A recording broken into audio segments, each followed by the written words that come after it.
Hi, I'm here with Kimberly Sullivan for our third interview in a series of interviews with American women in leadership positions in U.S. agencies in Rome. And I'm working as a communication officer. I've been here at FAO for 16 years. Okay. And so I've worked in various areas at FAO, but now I'm working with the Fisheries and Aquaculture Department and helping to promote our Blue Growth Initiative. I'm originally from Boston, and so I grew up studying political science history and got my MBA. I worked for many years as a journalist and in government, and I also worked with NGOs. That kind of got me interested in development work.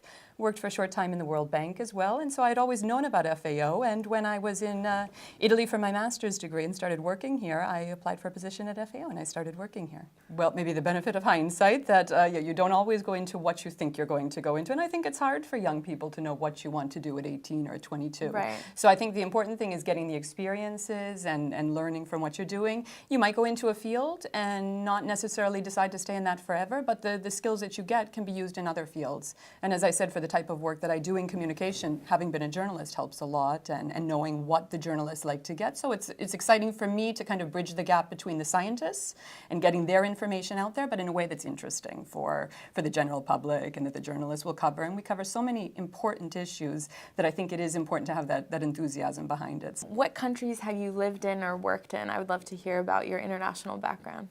Well, I was in university during the fall of the Berlin Wall, and I had come to Europe quite often, and I was very interested in that. So after university, I worked in Czechoslovakia, and worked a lot in the countries of former Eastern Europe. So that was a time during the transition that was very interesting. And of course, then the Balkans, Austria. I lived a little bit in Germany and France. I think that, as I said, we always are learning a tremendous amount from when we go. Now we work a lot on missions where we're traveling to other countries and seeing the context there. I'm working with my colleagues who are working in the regional offices, because here at FAO, we have 194 countries and we have regional offices around the world.